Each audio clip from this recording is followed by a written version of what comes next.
Hello and welcome to a brand new episode of Coming Distractions brought to you by the Nerdpocalypse podcast. I'm your host, Jay. I'm here with my co-host, Terrence. All right, guys, we're back. This episode, we're going to talk about Jordan Peele's new film, Us.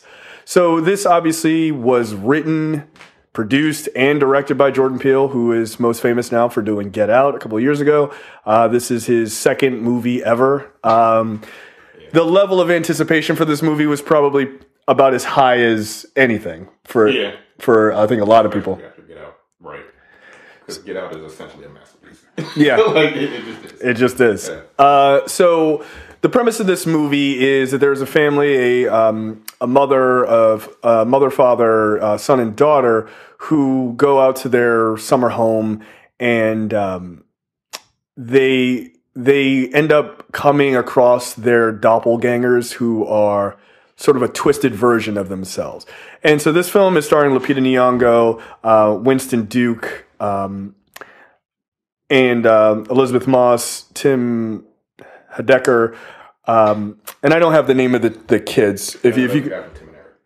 What's that? Tim Heidecker. Oh, is he the kid from Tim and Eric? Tim and Eric awesome show, whatever. Oh, okay. I don't really watch that show. Yeah, I've never seen that episode. I know that. I just know that show is just, you got to be high, and I don't smoke. Yeah, no, I'm good actually. And I don't have the names of the two kids, but if you could find that, I'd like to talk about them as well. Edie Wright and Evan Alex. Thank you. So the film, like before we get into like the reviews, what I would say is it's very much marketed as a horror movie, and it has plenty of horror elements in it, but I feel like it's more horror suspense than anything else. What are your thoughts? Because you're the big horror guy. I'm a total chicken. No, it's a horror movie. It is. It's solidly a horror film, but it's not scary. Because like when people think of horror, like it's either slasher or just like ghosts. Right, and that's this one. Yeah. It's neither one necessarily. It's just it's designed to kind of freak you out.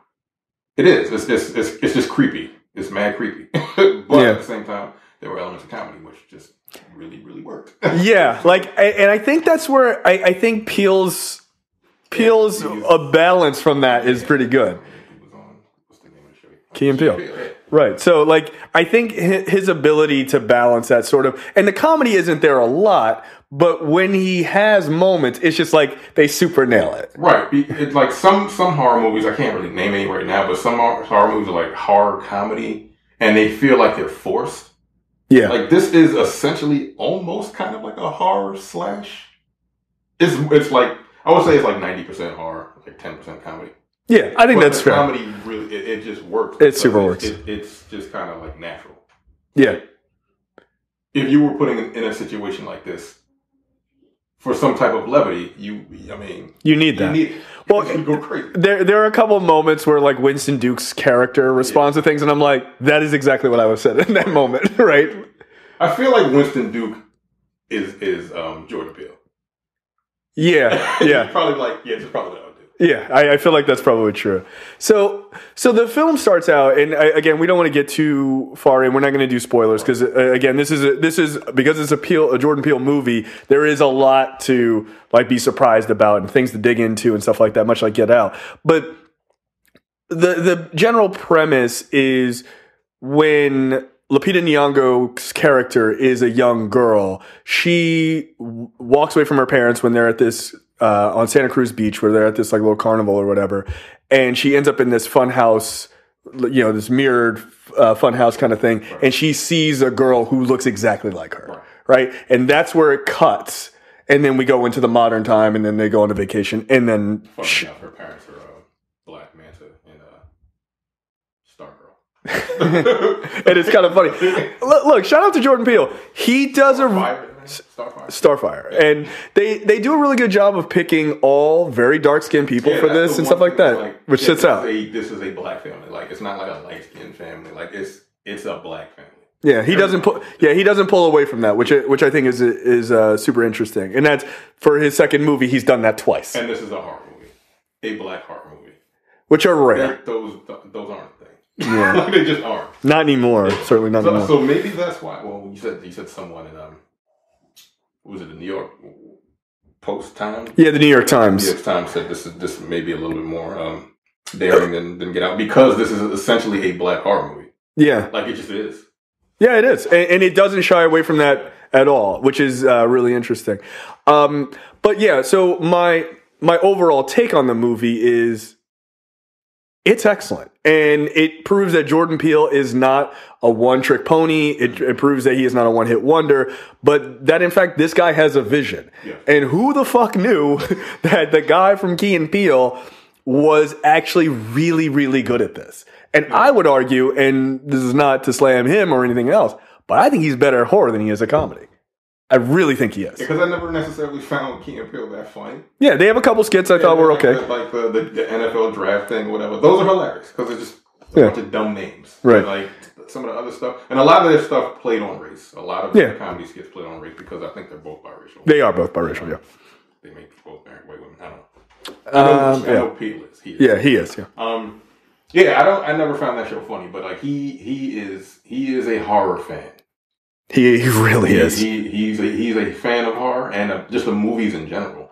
Yeah. Because this is not only just a horror movie, but it's a good movie. Like, yeah. You can't take the horror elements away from it, but like genre aside, it's a great movie. Both Get Out, which was the best screenplay. Yeah. It's not going to be nominated for anything because our movie was never nominated for anything, and we don't know what's coming out later on in the year. But it's that good that. He has like you said, he's got a vision. He's able to structure a story, and he tells you he lets you know what he wants. This one in particular is not. It's going to be very difficult because people are going to put this up against Get Out, and right. I see why, but they shouldn't because it's two totally different movies. Right, because there is. I wouldn't say that there is a social. There's not as obvious of a social. I gotta watch it again to see if there's any. Right. I think it's more the idea of the funhouse mirror version of ourselves, right? Looking at ourselves in this different light. But where Get Out was clearly a definitive social issue on, social commentary on race and things like that. This is not. So if you're looking for he's going to do another thing about race, it's not about race. But there are elements about just like the human condition is basically the argument, I think. Yeah. People are going to make think pieces about race. They will.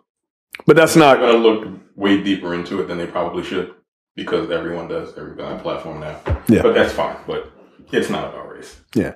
So look, if you liked Get Out, you're gonna really like this. I mean, honestly, that's probably the best argument I could make for it.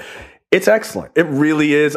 Look, as a person who's not a horror fan, who's a complete chicken on stuff like that, like a couple parts, like back of my neck was getting a little hot. It's like, but. I really dug it, man. I thought it was excellent.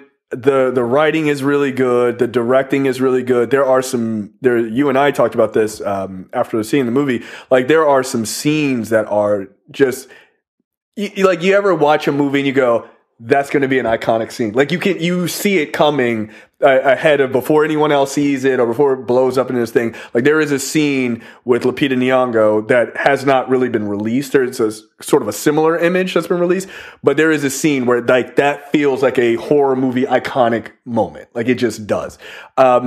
There's a lot of that. There's much like Get Out. There's a lot of digging in. There's like stuff I'm like searching, reading about on my phone after you leave, and stuff like that is what I think horror needs.